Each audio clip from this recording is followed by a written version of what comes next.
This, then, is an adventure that will take us deep into the past. Part 2. All of these tracks are like these wonderful little markers certainly in my life, where I can be like, oh yeah, I kind of vaguely remember what I was doing around that time and where I lived and the record shop I was going to and the chats we were... Yeah, it's like, it's mad. Yeah, so we, from here, we kind of had Daydreamer on Technique. I released 3 or 4, I think, singles on Technique, which, yeah, I might play. But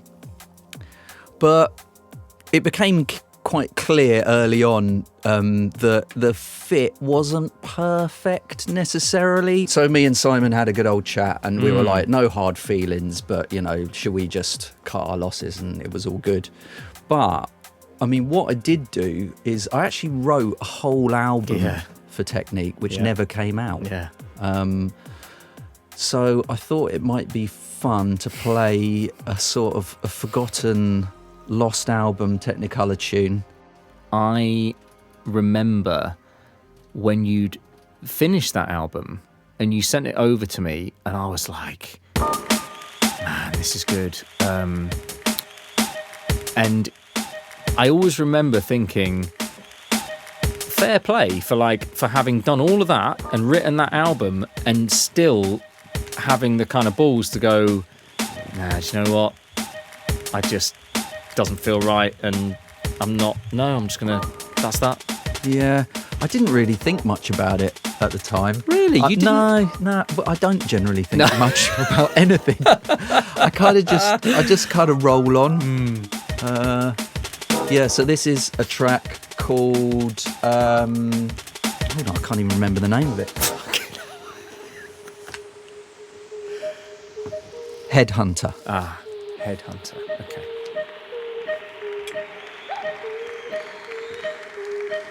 You love the pickle.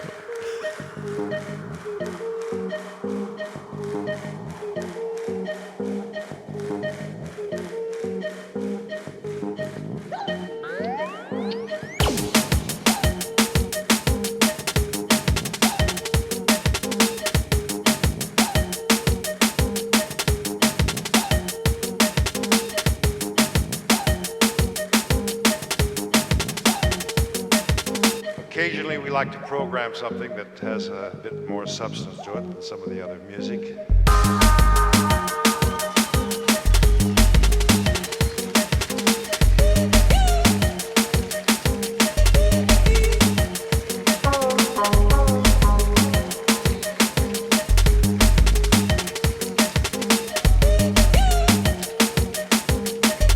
Okay, 2 questions. Okay. The first is, why is it called Headhunter? Well, I mean, it's Herbie Hancock and the Headhunters. It's a classic sample. I see. Okay. And so, and the thing that I just referenced as a piccolo, what actually is that? I couldn't possibly say. Okay. No. Although, if you want to get really train-spottery about this, I didn't sample the original Herbie Hancock and the Headhunters version. This is a rarer Japanese performance. Of course it is. So... I could have told you that.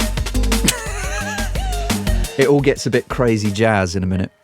Oh, well, let's have a little... Let's just see where this goes.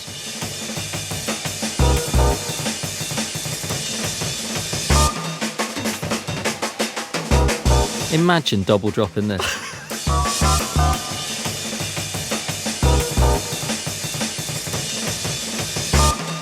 Watch this space.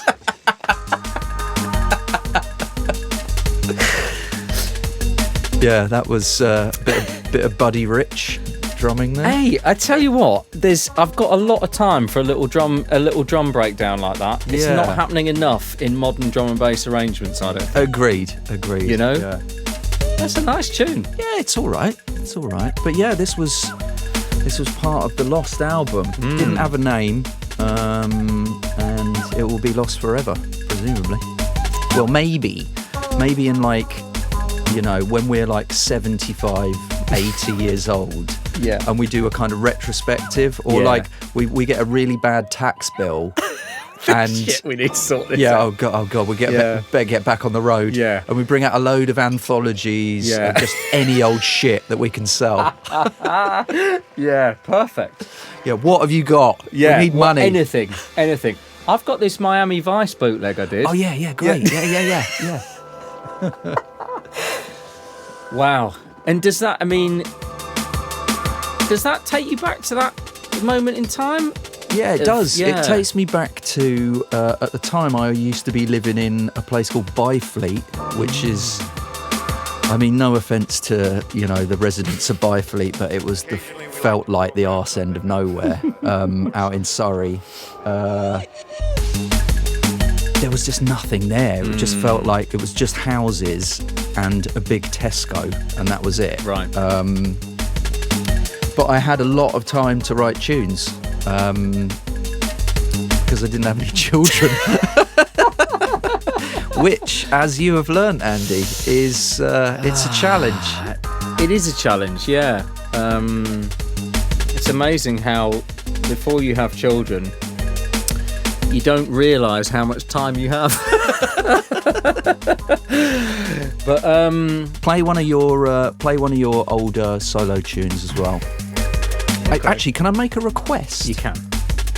I can't guarantee it'll be fulfilled. But Okay. You can make a request. Can you play? Because this is probably my favourite of your tunes back in the day. Can you play Earth Turns? He's getting up. He's going to do it. I can. 1 second. We've got lots of tunes loaded up. I guess we should play some of the new EP as well. That is kind of The point. one of the purposes of recording this whole thing is actually to Yes, play the new stuff as well. we should do that. Here we go.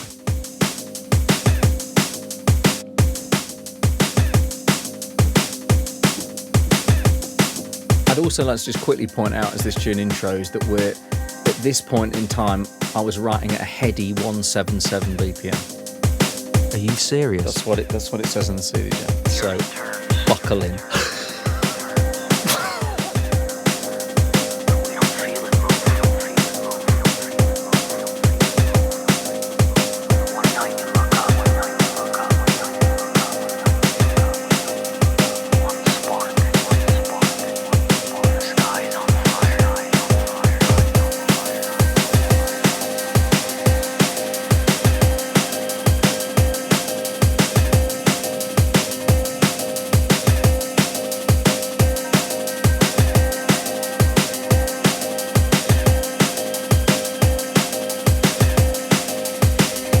I do remember actually one of the first gigs that we ever played together up in Nottingham for Simon Bassline Smith. When we came on, he actually moved the sliders up to 178, and he said to us, like, keep it fast, because I think he was worried that we were going to come on and play a load of really floaty bollocks and like kill the party. Was that High Contrast was on as well. He came on after us. it was in Oh no, it was in Derby. it was in Derby. Yeah. I bet you played this tune. Oh, cool.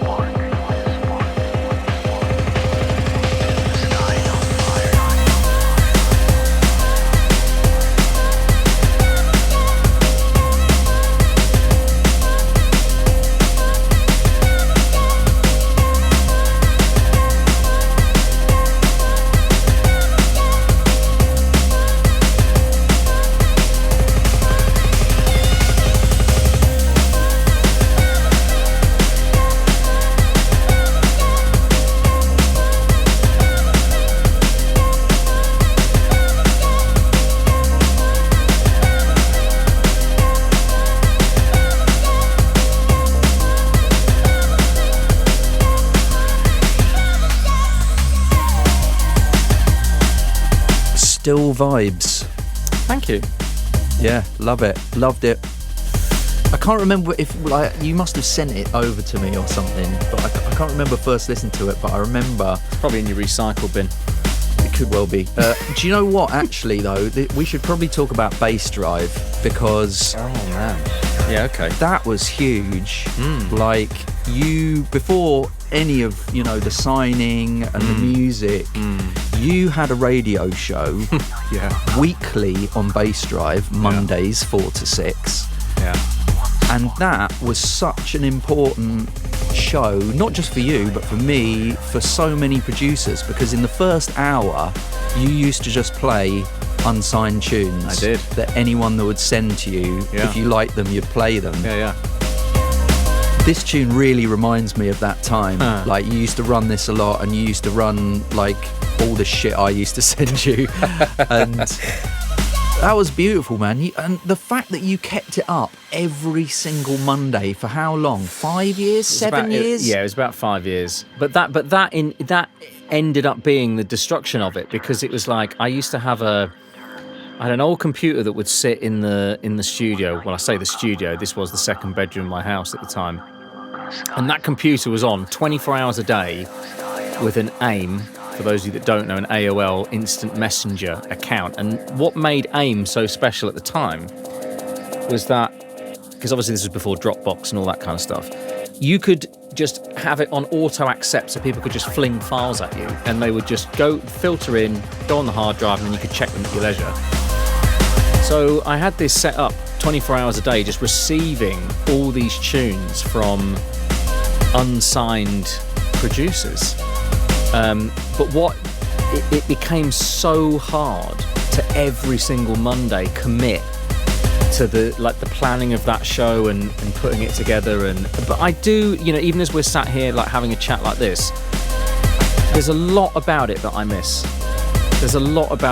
And I think that buzz of, you knew without a shadow of a doubt that there was a lot of people locked in, and a lot of people locked in all over the place. It wasn't just like, you might have a few of your mates in the town where you lived listening, or there was like people in Chicago, people in Toronto, people in Tokyo, people in Paris, people in Germany, it was nuts. It was nuts.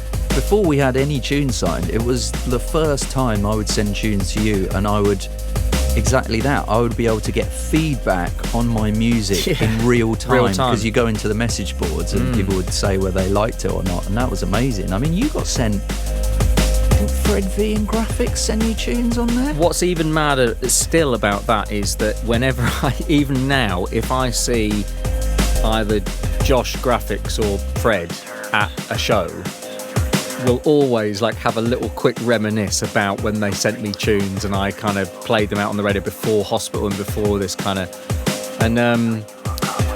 but it was I think what was a lovely thing about it was that people were entrusting me to deliver that to the world, if you know what I mean. Like they felt safe enough to say, okay, I'm gonna, you can play that and let people hear it. And because it's, when you're a new producer and you're making tunes, sending something out, you shit your pants. Big time. It's a big deal to let other people hear it. So yeah. And we know people that, especially on that message board, actually, from back in the day, who were just so fucking talented and had, everything going for them. They could have been absolutely enormous, but they had a kind of stumbling block with either finishing tunes off or sending them out, or just doing that extra step. I could reel off name after name of people who they could have been, they could have been huge right now, but for whatever reason, we just stayed on the bus. That's what we did. We stayed on the bus. Never got off. No. What we're going to play? I think we should now play... Oh, do you know what I'm going to do? Yeah, go on. You're going to pull a sketch out. I'm going to pull a sketch out. Because basically what Andy and I have done, we told each other we were going to do this recording, and we said, do a deep dive on your hard drive, and see if you can find some stuff that was unfinished or ideas that never really came to fruition. I'm quite scared now. You should be scared. Now I've found a load. There are some really good ones, and there are some which are, I mean, hard to explain. But we had a little chat about this before we started, and are you able to pinpoint like that initial idea whose it was? Well, the first one I'm going to play is one of mine, is what you're going to say. It's one of yours. Fuck's because sake. I found it on my hard drive, and it is simply entitled Komatic_stupid. And just to give a little bit of background on this, I mean, there's no context for it at all. I cannot remember this. I don't know when it was made. It's a 6-minute file. 6 minutes? Yeah, but there is only about 30 seconds of audio on it. Well, I was thinking outside the box. I was thinking outside the box at that point. Now, once you hear this, you're Yeah. going to think, what on earth could have happened in those other 5.5 minutes? Okay, I'm going to run it. Where could it have gone? Yeah. Get ready. Wow. Interesting that I only got, did 30 seconds and then thought that's enough. That's enough. But I'm going to send him 6.5 minutes. So basically, I sent you 6 minutes of silence. Yes. Yeah. Right. Right, here we go. Maybe that was for you to get your ideas, your sort of blue sky thinking going. Mm-hmm. Right, go on then. Go. Hey, nothing wrong with that. Nothing wrong with that. Listen to how snappy they are. Ooh.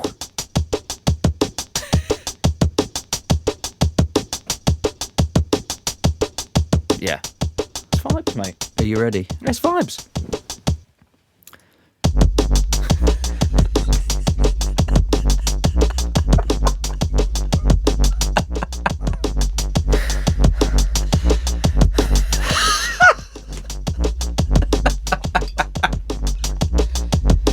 You see, Now. you can talk about foghorns all you like, right?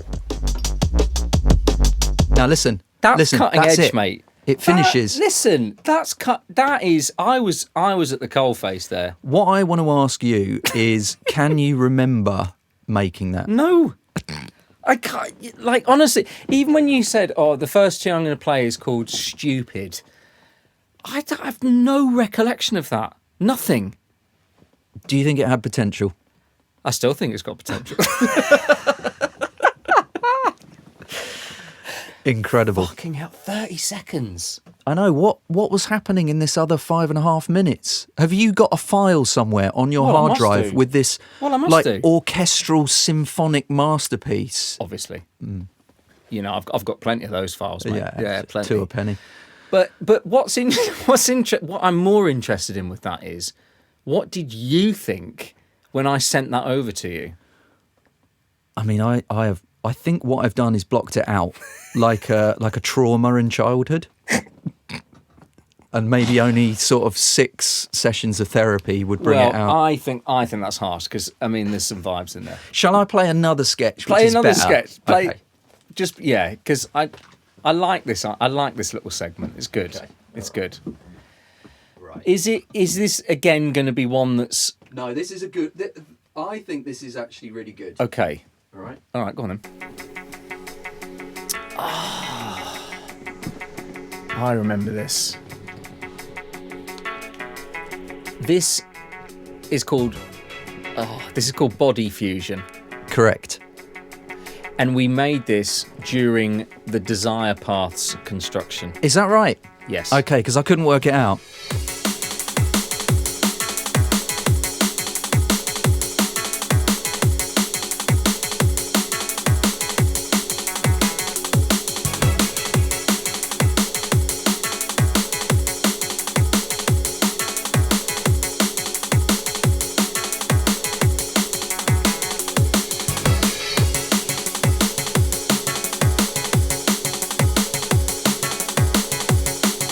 Now, also, if I remember rightly, the problem with this was always that we loved it, but we just never felt like it really dropped in the right. We could just never get that drop. Was that what it was? Yes. Because I listened back to this and I thought, why did this die? Because it's I think it was actually quite sick. It's that combination of like the beats and the bass, and it just never felt like it really landed when it drops. Right. Okay. Let's have a listen.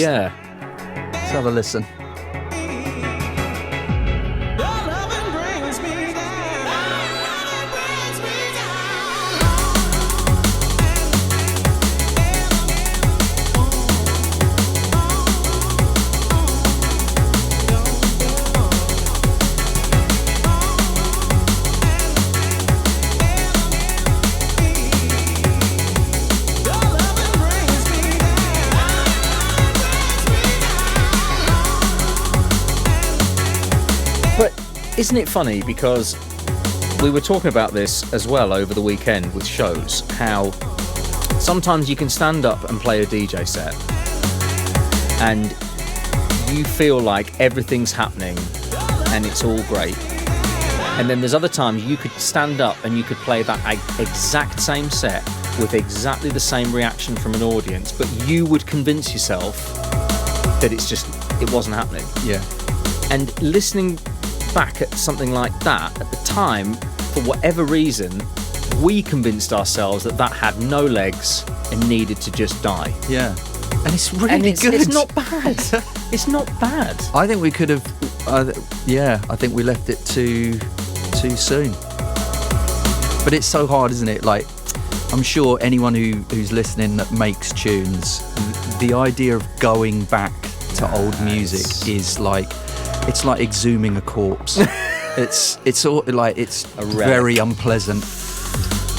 And I think, if it never got finished, you just move on, don't you? You just move on. Because there's always more ideas, and you've got another sketch. But that was definitely, I remember that was that was when we had signed with Shogun, and we'd signed specifically to write albums. Yeah. And we were writing Desire Path when that sketch was floating around, which actually would be quite a nice moment to play another Technicolour and Komatic tune. Do it. But we'll play this time the start of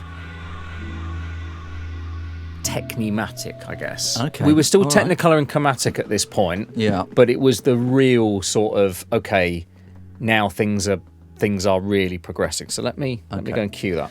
Yeah, that was the first time I've heard that, probably since 2014. I was pleasantly surprised, I have to say. Amazing.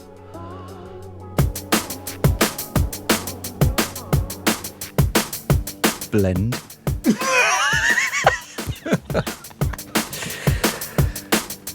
I mean, there's some real skills being shown off on this, isn't there, on the decks? Some real skills. Well, this one, what can you say?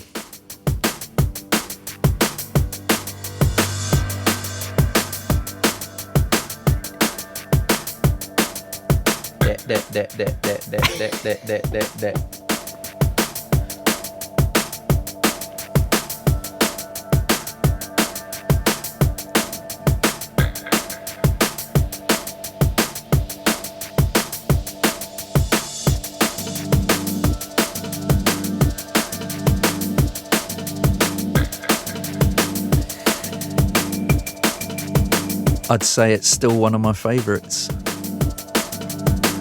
Yeah.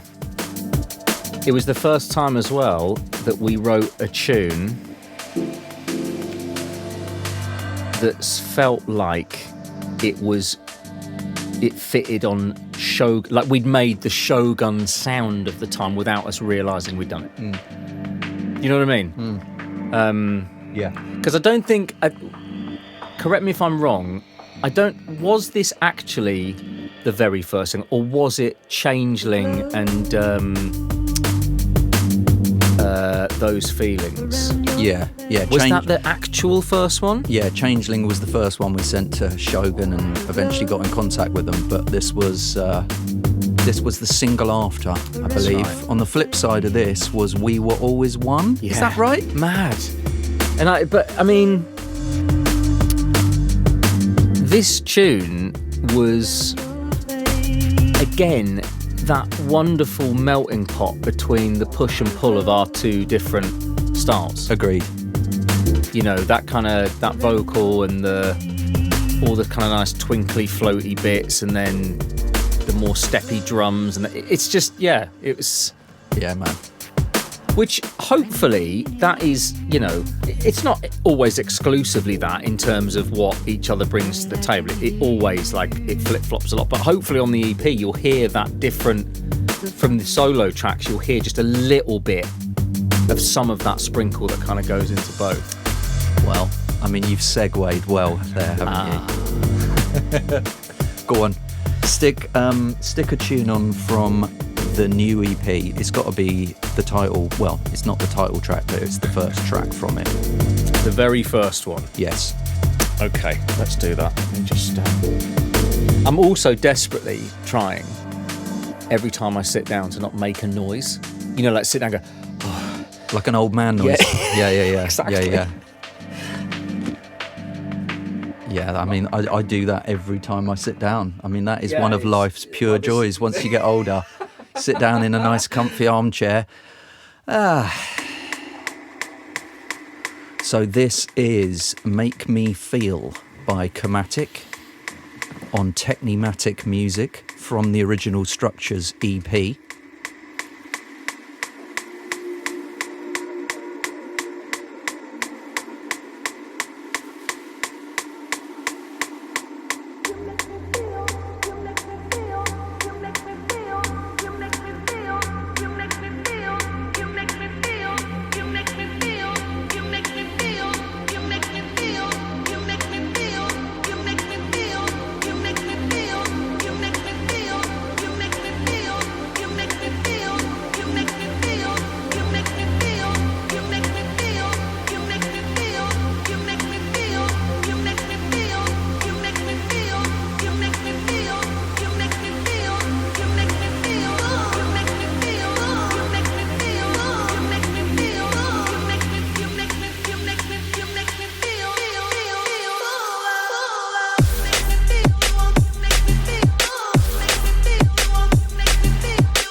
Now, when you sent me this, I was like, Jesus Christ, Andrew. Well, where's that come from? Well, that was made. I remember sketching the idea of that out not that long after we met. The skeleton idea. Not that long after we finished Through the Hours. Right. Okay. I'm pretty sure that was when. Now, when I say, I mean, I'm talking like just the genesis of the idea, not the tune itself, but just the genesis of it. It's funny as well because I obviously love this style of D&B, that very heavy, forceful kind of. But I've never really been very confident in having a go at trying to make it. Because it's like the master at it is Spy, right? He's the master, because it's all about that. It's all about the bass, man. It's like you've got it. That has to be. Yeah. You can't sort of hide behind the music like we do. You've got. It's Yes, and I'm going to say it. You've absolutely nailed it. Thank mate. you. This tune is sick. I have to say, when you sent it over, I was like, oh my God, Andy's leveled up. Here he comes. About fucking time. Man. Yeah. And we have been happily dining out off this tune in DJ sets for at least a year, haven't we? Quite a while. Yeah. Quite a while. Because we kind of thought with this project as well, we were kind of, all four of them are kind of, even the most polite one is more club orientated than stuff we've done maybe on albums that people know us for. So they're club tunes essentially. Yeah. So they have gone through a rigorous testing regime in clubs. When we've been able to play in clubs. Yeah, well, there is that. Yeah. But it's funny as well, isn't it? Because we, the whole project itself, with us having these individual tunes, did just come about because we were playing a lot of DJ sets. So this would have been like pre-lockdown, because I think even your ones were probably floating around, the early Skeletons around that time, would you say? Like one of them, lockdown? Yeah, one of them was definitely pre-lockdown, yeah. Yeah, so we were at a period where we were making tunes that were just a bit different and weren't really part of a project. They were just we were just making it for the sake of making it. Yeah, and making them for DJ sets as And well. making them for DJ sets, yeah. Ammunition. But it's, yeah, I mean, we should probably play one of yours as well. Yes, I'll play. Is it queued up on there? I don't think I've actually brought my own tunes with me, which says a lot about this duo. It really does. I mean, hold on, I'll find it. If you look through that list at the top where I've, you'll probably find that it is your two are a couple just below it. Okay.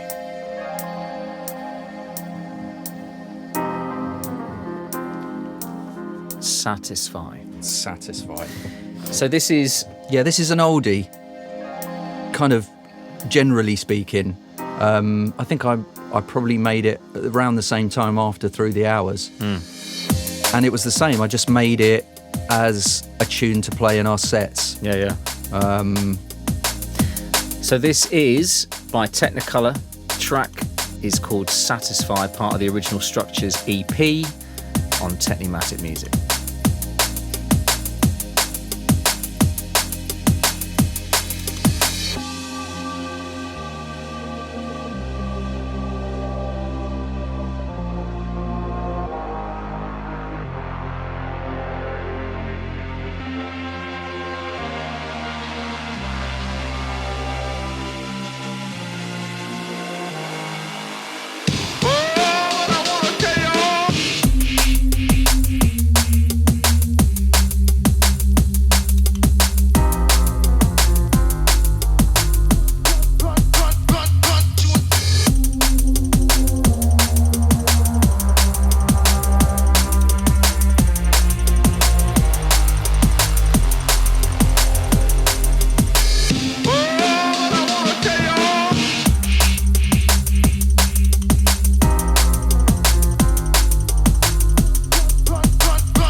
Now, I've also got to say to you at this point, that tune is it's a banger. It is a banger. I was always pleasantly surprised when I played it out because, I mean, personally speaking, I have never ever been particularly confident in the technical side of drum and bass, and it always feels like a little bit of a shot in the dark, like a leap of faith. Like when I play a tune of mine, it's like this could literally go either way. Yeah, it could sound good or it could completely clear the dance. Sure. So yeah, mate, this one worked out well. It sounds so clean and punchy and fat and. Well, we had a slight problem in that I'd lost the file as well with this track. Actually, somehow managed to completely lose the original arrangement. Yeah. Thankfully, I did have an older version which I was able to salvage and kind of. Thank God you did. Yeah. So there you go. I mean, it's funny, isn't it? Because I remember with this tune, the first time I really heard you play it was when you did that Shogun i360 thing. Oh yeah. That's the first time I heard you actually play it like in a DJ set. Yeah. And I was like, and a lot of people at that point were going, "What's that tune? What's that tune? What's that tune?" It sounds wicked, man. Big up. Yeah. Talking of, actually, you mentioned it about not feeling technically comfortable, right? Yeah. And we should probably just briefly tell this story. When we first got together, you were in touch with Bookham, right? Yeah. And he had texted you and said, "I'm playing at Fabric tonight." This was when we'd finished Daydreamer and Skyline, but actually I think we'd finished Skyline Boulevard and not Daydreamer, and you'd sent him Skyline Boulevard. Correct. And he loved it, and he texted you and said, "I'm gonna play it at Fabric tonight in room 2. You guys should both come down. Yes. So we were like, because this was before most like DJs were playing our music, so we were gassed, mate, immensely, and we didn't know what time he was on. No, but we were so excited. We went to Pizza Express in was it in Piccadilly Covent Garden? It was like in central London. Yeah. And we were just, get the wine in. What? Dough balls, get all everything. And we were chatting about it, and we were actually like, we were kind of shaking at the prospect that we were going to go to Fabric and Bookham was going to play one of our tunes. And it turns out that he was on at 5 a.m. He was the last DJ on. And he played it as his last tune. We got to Fabric about 11. That's right. And do you remember as well that we'd stood there like all night, obviously, buzzing. Yeah, having a good time. But then Danny started at 3 and it got to 10 to 5 and he hadn't played it. Yeah. And we were like, I knew it was too good to be true. And we literally put our drinks down on the bar and went, right, it's nearly 5 o'clock. Shall we fucking call it a night? Yeah. And we were walking through the melee of, you know what it's like when you're leaving a club and it's busy and you're trying to sort of find your way out. Bit flat, bit kind of like, never mind, maybe one day. And then just as we were, it sounds so cliche to tell the story, but just as we were literally leaving the room, we heard the first initial stabs of the tune. Yeah. Those high. And I remember I just sort of grabbed you and I was like, is that our tune? Is that our tune? So I'm gonna just recreate that little moment while we're talking by queuing it up. So let me just do that. So yeah, we're feeling fairly sorry for ourselves. We're sort of draining the last of our beer. We're thinking of walking out, trying to make our way through the crowds. Yeah. And then it was just.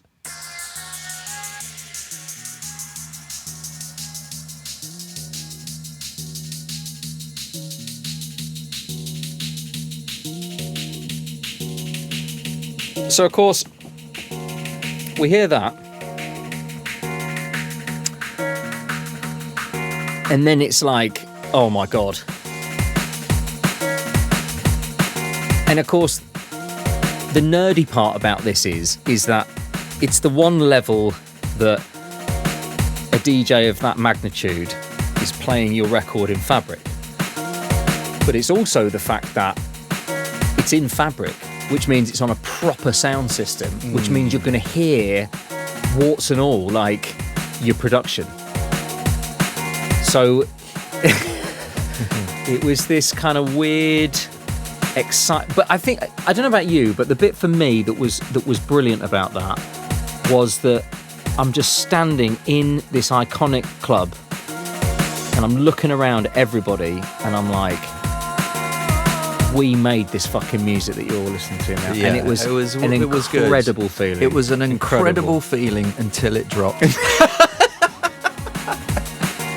Yeah. And then it was the worst feeling. It was the worst feeling in the world. Yeah.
So at this point, There wasn't a lot of bass, was there?